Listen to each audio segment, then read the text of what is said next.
This is Still Here, Still Queer Now What? Your companion through queer midlife.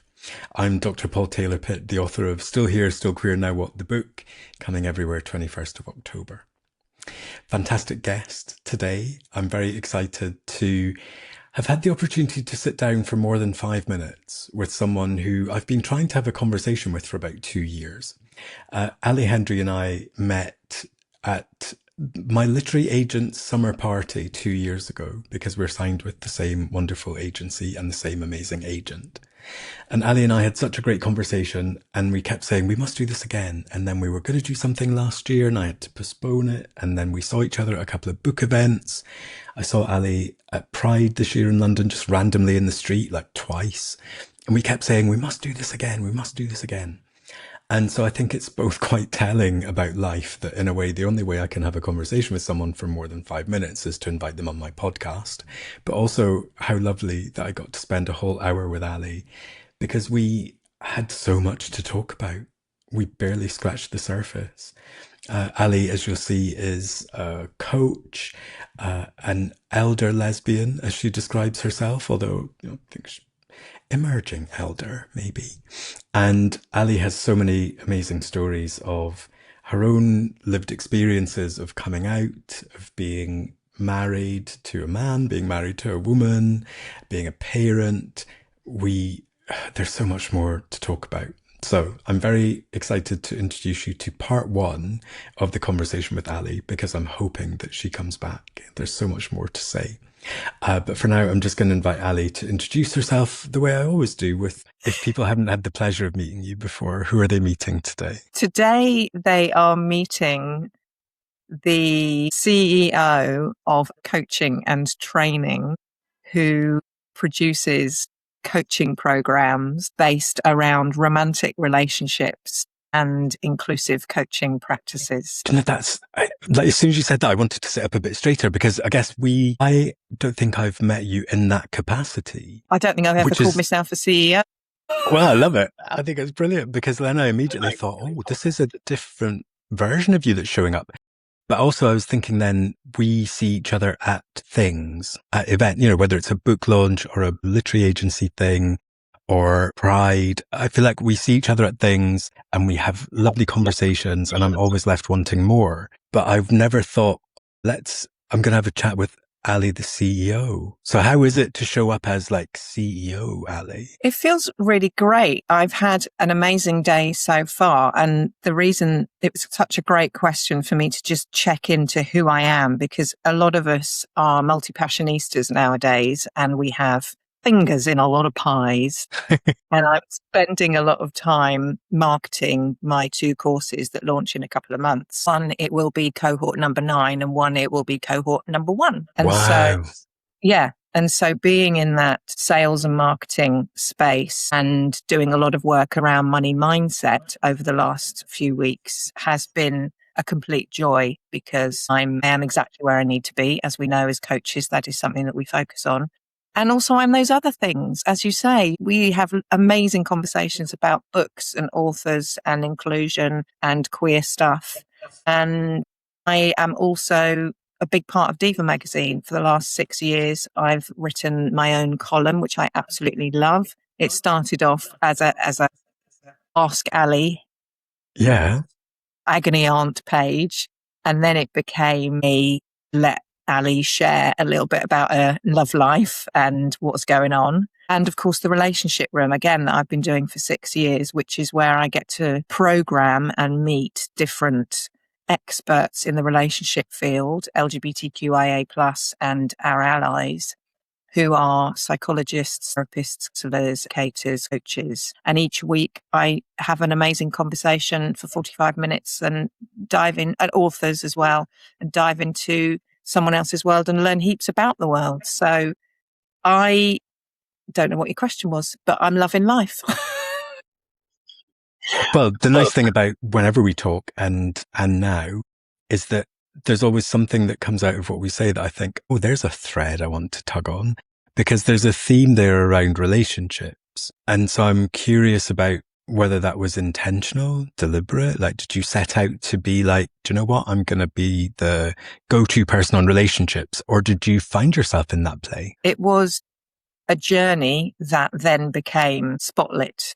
And that spotlight came in a class when I was learning to be an International Coaching Federation coach. And the tutor was talking about niching. And I didn't really know what I wanted to niche in. And she said to us students, have a look around your room for clues. And my eyes landed on my many bookshelves at all of the memoirs from intersectional authors, at all of the self-help relationship books. And I was like, it's relationships. That's what I spend a lot of my time talking about, thinking about, educating people about. And so it was an obvious choice. That's such a brilliant technique. Now I'm not going to get distracted and do it now, but now, I mean, partly I'm looking around and thinking, this part looks very nice. The bit behind me, chaos. And yeah, I don't know. If I looked around, who would it tell me I am? Interesting question.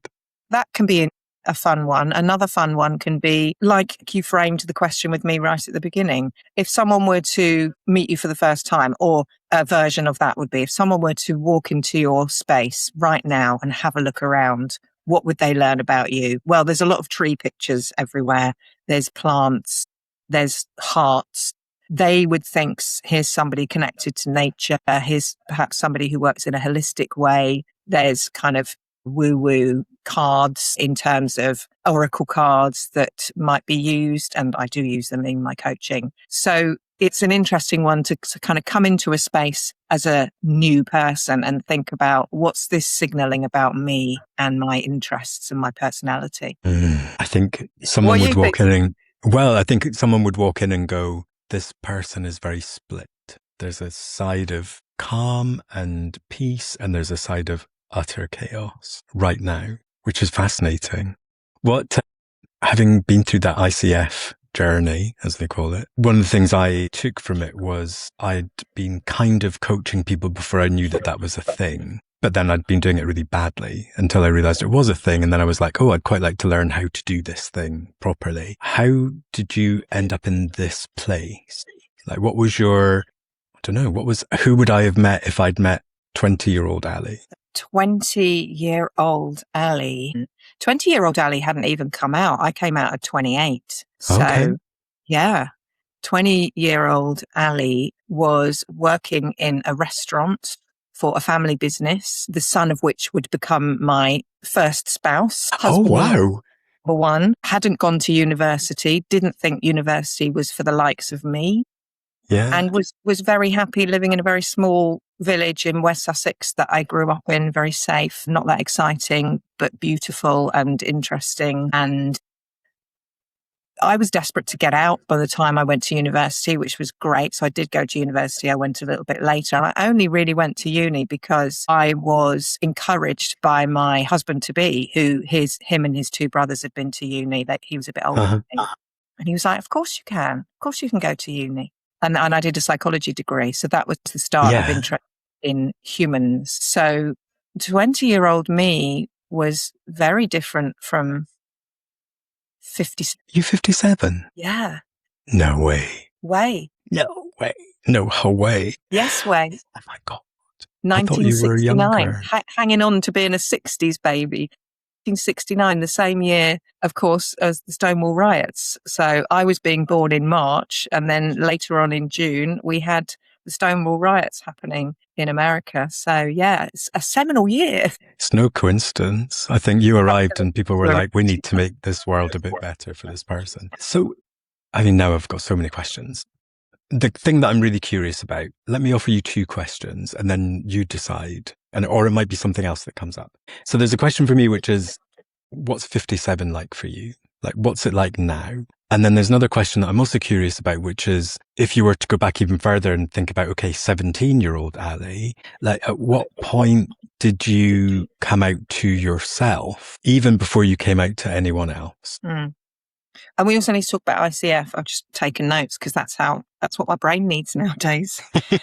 57-year-old me, I love life. I absolutely love it because I care less about what people think of me because I feel connected with who I am and what my purpose is in this world, which does change. And I think that's great. Some people will know their purpose from since they're born. Mine gets a revamp every few years. And my absolute purpose now is to bring inclusion to as many coaching businesses as possible. That's my drive right now. Whether that person is a relationship coach, a business coach, executive coach, whatever kind of coach they are, spiritual coach, family coach, etc. So 57-year-old me, I'm loving life. I'm loving that we have people like Ragged Silver who creates events for us. I went to the Older Queer Voices Festival this year. We're in 2026 and had an amazing, amazing time. I met this amazing dude called Ted Brown, who, have you heard of Ted Brown? Yes, I've met Ted. He's amazing. He was at the first London Pride in 1972 with his boyfriend who became his husband. And I love learning about history. I love that I'm part of history. I love that some people call me a lesbian elder. Hello, that's good. And actually, interestingly, what that status, if you like, has given me is more acceptance of my age by having a part within the LGBTQIA plus community, where I might have had a conversation about what it was like in 1990s queer London with lots of things happening, websites popping up just for us, massive, massive poster near a fantastic cafe called First Out that was two women in bed being there for those sorts of amazing events. And I'm just talking about things that happened that feel interesting. And now it's a legacy conversation. People weren't born then who were listening to those stories. It's fascinating. Love it.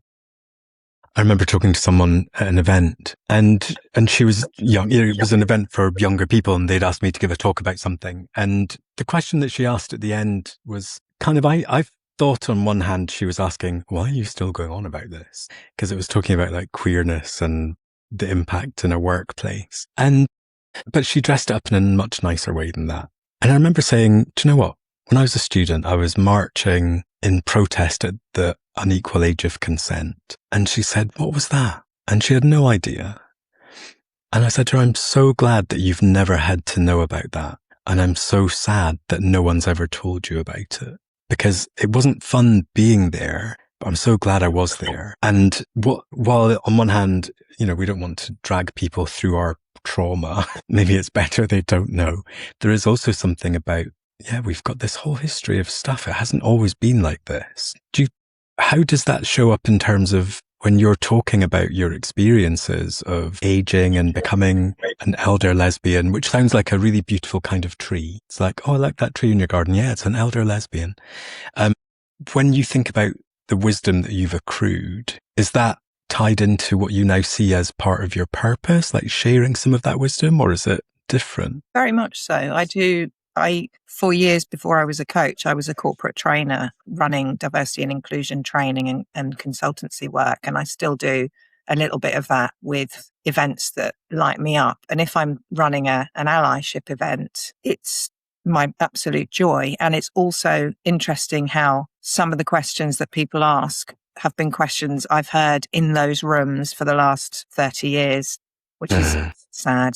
But like you say, there are people in the world who have grown up without some of the discrimination that we continued to experience. My daughter, who's 14, when she talks about people in her class and who they're dating, and she's got 2 gay mums, essentially 3 gay mums, because my ex-wife is with another partner and has been with the partner since my daughter was 3. So there's 3 of us. It's a collaboration, a clutch of lesbians. And she'll talk about who this person's dating, and it doesn't matter who the gender is. There are non-binary teachers. We have a lot of debates. I love debating. She loves debating topics that are in the news, LGBTQIA plus topics, etc. She'll kill me for saying this, but the other day she said, I wish I wasn't straight because sometimes men. She is. I love her anyway, even though she is straight. I accept her. That is a joke, by the way. But it's not a joke that I accept her. I do. Of course I accept my child. It's a joke, sort of a reverse joke there. I love that we have generations that have different experiences. I get really hacked off with ageism. I remember very clearly when I first witnessed ageism, I was running a theatre company, comedy improvisation theatre company. And we did that for 20 odd years, traveling up and down the country, bunch of lesbians and non-binaries, educating people about lesbians having a sense of humour. Our best audiences were mixed audiences because people would go, oh, we know what especially kind of in the noughties. I don't know. There was this lesbians not having a sense of humour. They're all out there marching, etc., etc. And we were just like, we're having so much fun here. What was it called? The Short and Girly Show. The Short and Girly Show. I am neither short or girly, but I was the founding member. And we would sort of travel everywhere, and we had a great amount of fun. And there were, at one point, there was 6 of us, and one of the people was visibly younger, and a couple, visibly and was physically younger. And there was one person who kept making these kind of throwaway comments towards this person in jest. Now, I've grown up in a family where there's a lot of banter that could be wrapped up in discomfort and willingness to talk about the real issue here, and is just laughed away. And if you say anything, you don't have a sense of humour. The sort of things that I find businesses sometimes. Yeah. And I had to challenge that because when you're doing comedy improvisation, you are working as a team, and there are various rules with improv, and one of them is make the other person look good. Now, if you are constantly seeing this person as an age and as a lack of experience, then we're not working as a team. I really dislike this word experience. When somebody says, well, they've got less experience than me. How are you measuring experience? That person is doing the job that they're doing and is as experienced as they are and is as valuable as they are. Anybody who uses that phrase, they're less experienced. You have a fixed measure in your head that is just a made up measure. That person isn't valuable. You're undermining them based on age. And it grinds my gears. And I think it's one of those things that's impossible to quantify, because less experience than what? It's like the one that always used to wind me up was promiscuous. And I heard someone define it perfectly, which was anyone who's having more sex than I am. And it's like that with less experience. It's like less experience than me. Yes. Yeah. Who put you in charge, Yeah. So again, I've got some things I've written down, sorry, to answer your other questions. We don't have to go back. We can go forwards, whatever you want. We can go wherever you want, because now I'm thinking, how on earth did you end up in a lesbian improv? But that's, we just go wherever you want to, because all of it is good. I mean, when I was a kid, because you were asking me 17-year-old, one of the first things that I said to my mum that I wanted to be was a famous actress. This was in the time Fame was on television. So every Thursday you would have Fame and you would have Top of the Pops. Yeah. And it's such a great night because I could watch my favourite bands and singers, and then I could dream about being in America, attending this school where I was going to be a triple threat, as they call it, dance, sing and none of those things I'm particularly good at, but I am enthusiastic and sometimes, and also I'm efficient and organised and reliable. Half the battle. Half the battle. Well, over the years, when I talked about earlier, I said that I was doing corporate training. The corporate training that I did was actually working with actors. So I wrote training plays and scripts and monologues as a result of having gone into an organisation, carried out research, worked out where those dark corners were, and created something that reflected the challenges of the organisation so that they could see themselves and then spend time working on how we can do things differently. So I was around actors a lot. It kind of came from that. I'm going to be a famous actor when I grow up, and then doing it for a while, studying it for a while in London, absolutely loved it. Did loads of fringe shows, went up to Edinburgh a couple of years running and was in various shows, which I adored. And then I realised, having been around a lot of theatrical people, that there is this energy that you need to keep going. And I didn't have it because it's a bloody hard profession. And you might spend most of your time doing a job that you really don't want to do, and 10% of your year doing what you absolutely love. That takes a lot of of motivation to keep going. And so blending the theatre world and the training world, which I've always loved, I've always, from the beginning, just loved telling people things. My poor younger sister always being told things and, educated around various things. I've always loved that. I've always enjoyed working in education. And so that's sort of that was a perfect blend, that job. Because there is an element of performance in training, it's about holding space. It's about your presence. It's about, giving authenticity so that people feel able and safe to talk about what's going on for them. So I'm still fascinated by the coming out thing. Because to me, again, that sounds like the kid watching Top of the Pops and Fame, who I was also one of them. I stopped learning the piano because it was on a Thursday night. And I was like, I don't want to miss Top of the Pops and Fame. I could have been a famous pianist, but there you go. There's the choices you make when you're a child. There's the kid watching that, then going off and having experience of drama and theatres and marrying a man. Like, what was going on in those spaces? Did you feel like you knew who you were at that time and it just wasn't this version of you?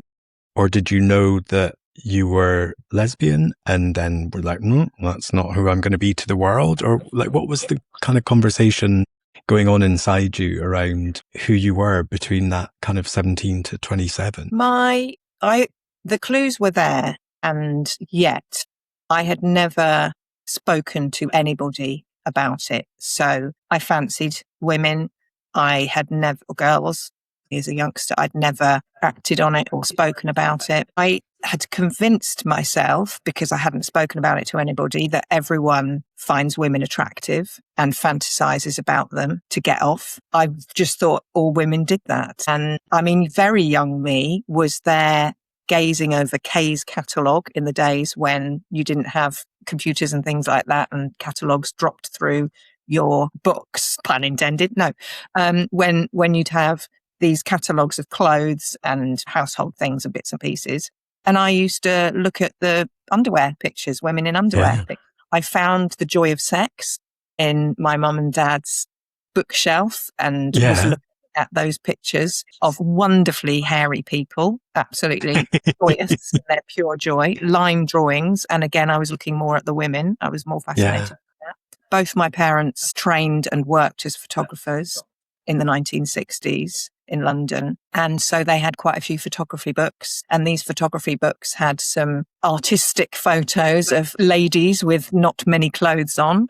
So we're talking about the 1970s and the 1980s here. So there were so many clues along the way. And also I followed the heteronormative script.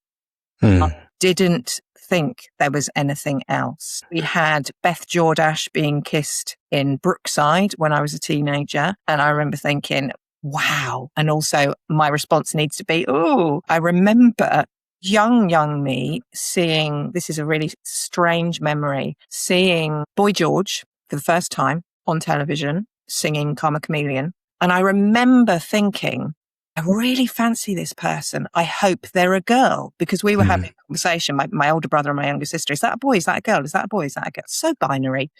And I remember thinking, I hope it's a girl. And that again felt natural to have that feeling. I didn't speak about it.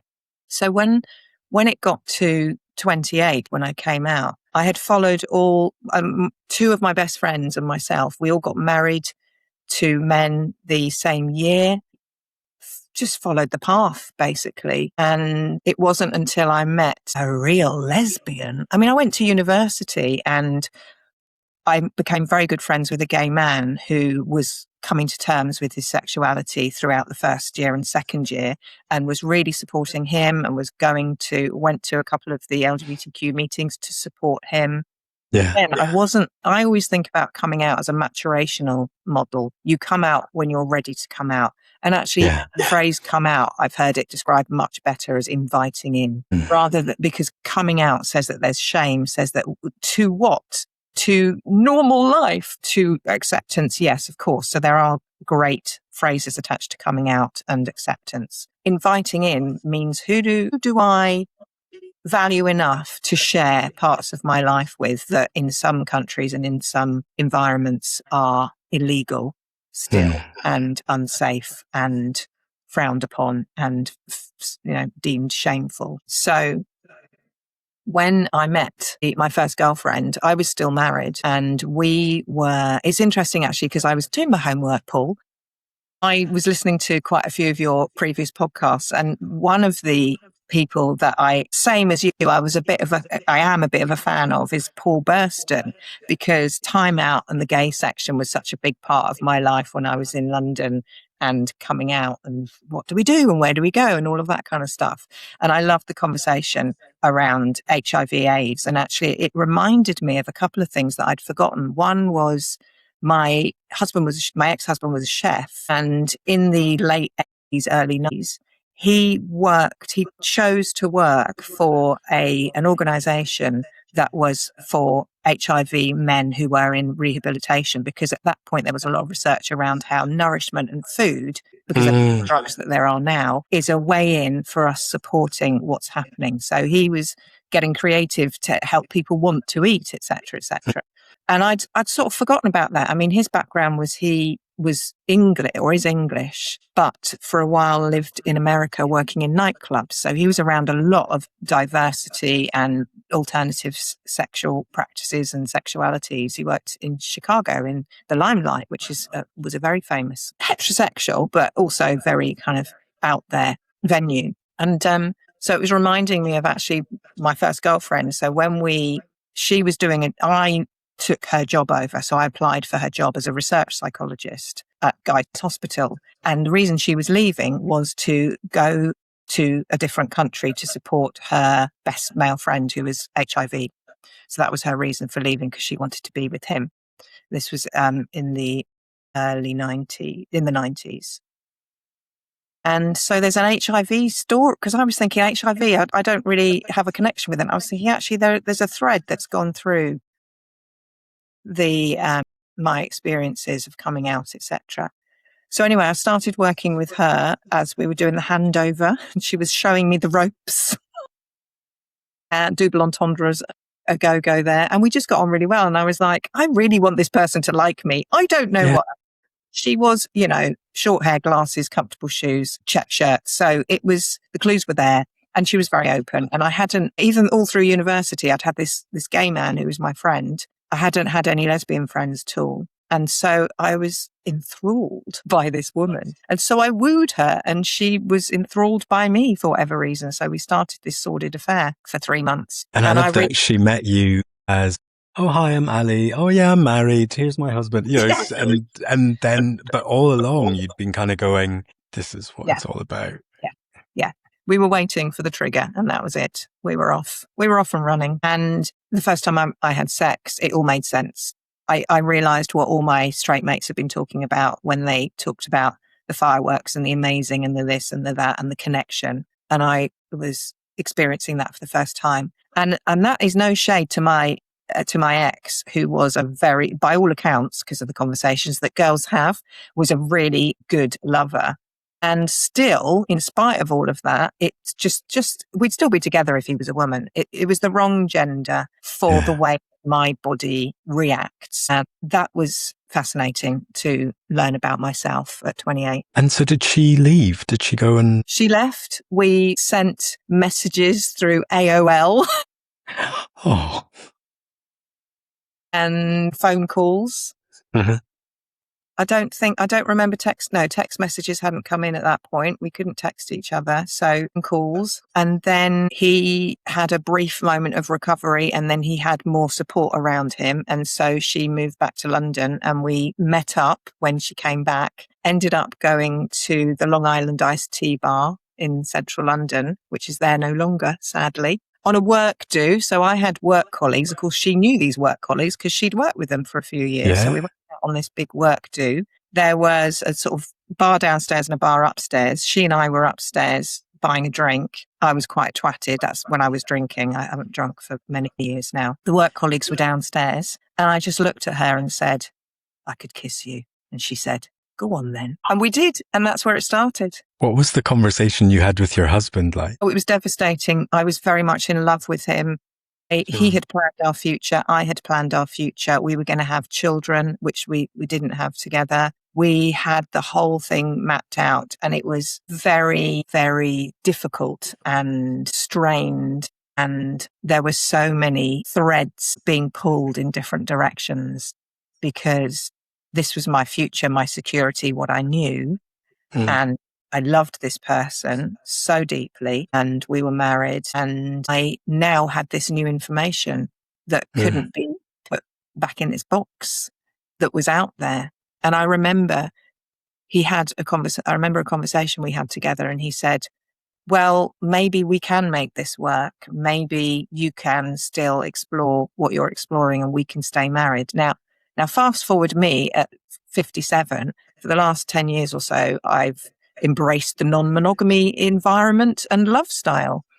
Back then, it was an absolute no, because I needed to explore outside of a heteronormative relationship. I needed to know, what am I? Who am I? At that point, I didn't know if I was bisexual. I didn't know if I was lesbian. I didn't know if this was a one-off. I knew, actually, that's not true. I knew it wasn't a one-off. I knew this thing was on. I knew that. I didn't know, how could I have loved and had sex with a man or men since I started having sex, and also have this awakening with a woman. It was all very, very confusing, and a lot of trauma, a lot of support. So I went to therapy for the first time. My job went to pot because I didn't know what I was doing. I didn't know day to day. So I was put on medication, or agreed to be put on medication. I went to therapy. It was awful because he was hurting, I was hurting, my girlfriend was hurting. It's a big old hot mess. And also, I couldn't stop it. And it's happening when you're really young. This is the thing I often have to remind myself is early 20s, you're kind of still a child. You're getting used to who you are in the world as a young adult. I don't think I made very good decisions back then when I was like 17, 20, 21, because you're not supposed to. You're not supposed to have it figured out. And so having some compassion for ourselves that says, yeah, we were just working stuff out. We were coming to a place where, you were moving from a mobile phone that couldn't send text messages to your first smartphone. And even then, first smartphone, fairly basic, didn't have that many features. And then the software keeps getting upgraded and updated, and then you get extra stuff and it becomes a bit more nuanced, a bit more sophisticated. You end up being able to do more things than you didn't even realize it could possibly do when you first got it. And so for me, the joy of getting older is we're just going through these constant upgrades, these constant expansions of our capacity to do and be something that we could never have imagined back then. Because it was this or nothing. That was it. You're straight or you're not. Absolutely. Yeah. And I think one of the things that I'm so grateful for is that my family were accepting, because we hear such horror stories. And that gave me permission to love myself as a queer person, as a lesbian. It allowed me to not feel that there's something wrong with me, and to continue to be part of a community that I absolutely love. This is one of the things that I love about being a lesbian or gay woman, or I tend to call myself a queer woman or lesbian. Used to call myself a gay woman in the 90s and noughties. So language changes, of course, or how we perceive ourselves or how we define ourselves.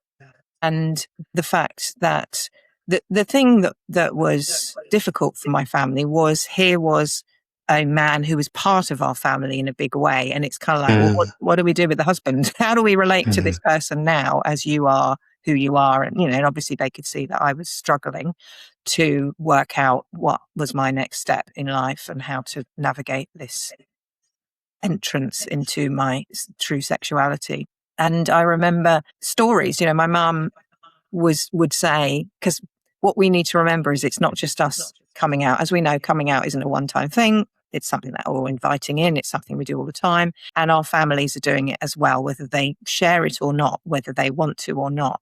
And I remember a wonderful story early on when I was with my first girlfriend. My mum was at a ladies that do lunch. Like me, she's a big organizer, and she'd organize this event, monthly lunch event thing. She lives in Portugal. She's been there for 35, 40 years. So it was over there, a mixed group of people, all speaking in English and from all different countries.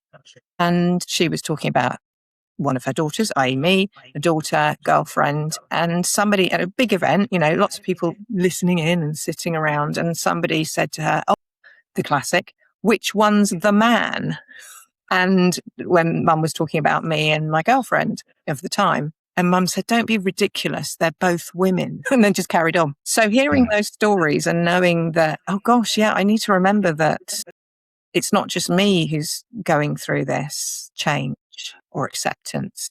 It's also family members. And I'm sure there's a lot of conversations that are had that aren't shared with me, or where people are hearing jokes about lesbians or lesbian porn and those sorts of things, where that person, that family member, whether it's my brother or my dad, they have to make a decision. Do I say something? Do I not? Where do I put that awkwardness that I'm feeling? And have you spoken to your family about it? Not about that. Not to all my family members, no. I mean, my mum a lot. I'm very close to my mum. We speak every week.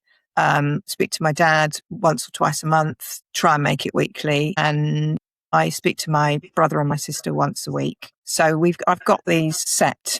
You have to diarise it nowadays, otherwise it doesn't happen. Connections with them. We talk about all sorts of things. With my mum, yes, we talk about all the things. Absolutely all the things. And literally, she's in her 80s and she's so open-minded. I learned so much. She's my business manager. She's always asking me coaching questions about my business. I love it.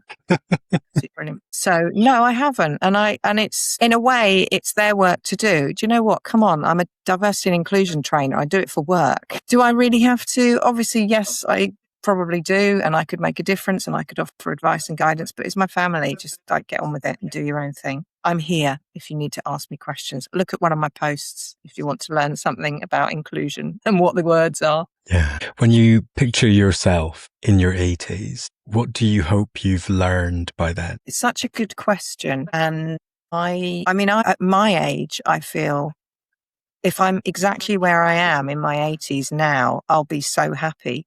I'm just really, but in terms of, I just hope that I keep staying open to views that aren't aligned with my values and experiences. And I've still got patience for that. And I see that in my mum. So, because I could go either way. Sometimes we could be just, oh, for goodness sake, come on. It's not like that. It's like this. Instead of saying, I want to learn more about that because this is what I think. And I need to know what's going on for you and what you think about this area. So I would hope that I would continue to be more open-minded to views that don't necessarily align with my world.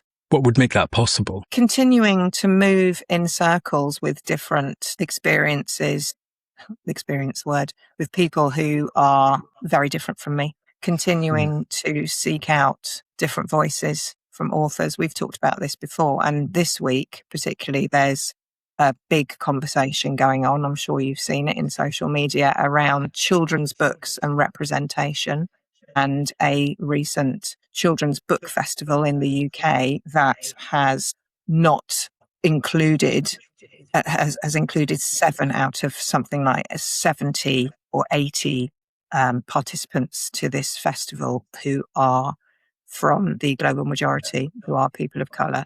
And the response by the director was to message the authors who were complaining, rightly so, and to say, can you just take that off Instagram, please? And then have conversations with their agents, which is even more threatening. So I would hope that the drive I have to not surround myself with people who look like and sound like and have experiences of me, and I'm genuinely curious. We talked earlier about Ted Brown and his experiences, and I had a long chat with him and he showed me lots of photos of what life was like in the 1960s. My mum and dad were living in London when he was in London. So to hear his experiences of London, I've just read this brilliant book called Smalley, which is based on fact. And it's also about and it's also true story in terms of what happened when people came to our country from other countries and were treated in certain ways and were marginalized. And, you know, my mum tells this story of she was a photography assistant for this huge famous photographer who was photographing people, the likes of Twiggy, you know, and doing all these kind of photo shoots for different magazines, etc. She used to get on the tube and she'd see photographs on the tube that she'd been part of kind of putting together, you know, doing the background or holding a dress together off, you know, pulling something together so that you're not in the picture and you are holding this kind of bit of clothing together behind. And she had a friend who worked there, female woman who worked there, white woman, and who worked at the same place.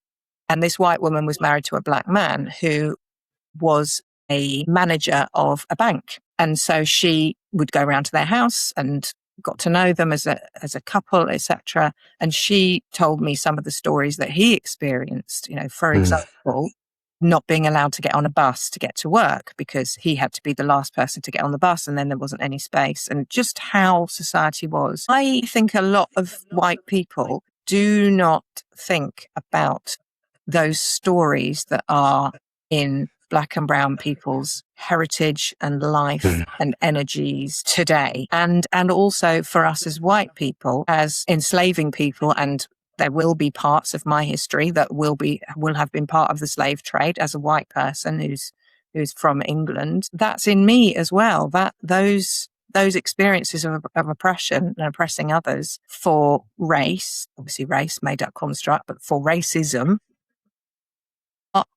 I want to know about that. I want to be uncomfortable. I want to be upset. I want to be annoyed. I want to be angry. And also I want to be able to just sit and go, shit, man, that is something that I can, as an ally, do something, tiny little thing about right now. And that is my responsibility. I don't know what your question was, but we've gone where we've gone. And it's brought up another question, which I think about a lot, around queer allyship. Because I don't know what I want from an ally anymore. I don't think allies, and I'm very careful about calling myself an ally to anything unless I can show what I've done. And I think it's the same for, you know, people who might go to their organizational LGBTQ network because it's open to allies. Going to the network doesn't make you an ally. It's what you do outside the network that makes you an ally. But I don't know what the ask is anymore. Well, I know what it is. I know what it is. What's your ask? I've got a very specific ask. Defend LGBTQIA plus people, the whole spectrum, when we are not there, and don't tell us about it. We're not interested. We've got lots of other things to do. That's it. Defend. And if you're defending, that does mean know how to do it. That does mean have read some books, have followed some people who talk about how to have these conversations. So yes, there's a bit of work that's going to go into that. You might not be able to do that initially, knowing that you feel uncomfortable, knowing that somebody has mentioned something and be able to say, hey, and we talk about, when I'm training, we talk about calling someone in rather than calling them out. So when you call someone out, you're saying, you've done wrong, you need to change. And that can instantly lead to defensiveness. Whereas if you call someone in, you start from a place of asking them to reflect. Hey, you've just used this word. Can you explain to me what's around that word for you? Because for me, it feels offensive and I'm not sure if that's your intention or not. So you're asking them to explain what's just happened, to slow down that thing, that stereotype, that slur that has just come out of their gob. Of course, you have to feel safe to do so. Of course, that's primary, and it may not be the right time in the right place. Don't let that bugger go, though. Go back to that. That's what I want. I love that. That's a really clear ask, and I hope that more and more people take up that call, because I think there's going to be more and more opportunities to defend us. Sadly, I think the climate is changing so quickly again that there's going to be a lot of work for allies to do. Yeah. And I'm not sure that they know that or they're ready for it. And I love that you say, I don't necessarily want to call myself an ally. And this is definitely something that I talk about as well. We don't get to call ourselves allies. The community says you are working in an ally way. You are doing this for us. And I see you and I witness you. That's where the label comes from. It comes from the community saying, hey, do you know what? You're doing some real amazing allyship work. I'm really seeing a difference around here, rather than splattering all over the place that you are an ally. And I'm really proud when somebody said to me the other day, you're a trans ally because you're always doing X, Y, Z. And I was like, thank you for that. What else can I do? Not that I want to put the emotional burden on you and the educational burden on you to tell me what to do, but am I missing anything? You don't have to answer that sort of thing. Finding your way of doing it and everyday allyship, that's what we need. I love that. There's so many questions that I haven't had the opportunity to ask, which makes me feel able to say, please, can you come back for a part 2? Oh, because I've got so much more. And the question I do ask everyone is, the title of my book is Still Here, Still Queer, Now What? So if you were to fill in that sentence for yourself and say, I'm still here, I'm still queer, and how would you end that sentence? And I prioritize my mental health and well-being to continue to be able to do this work.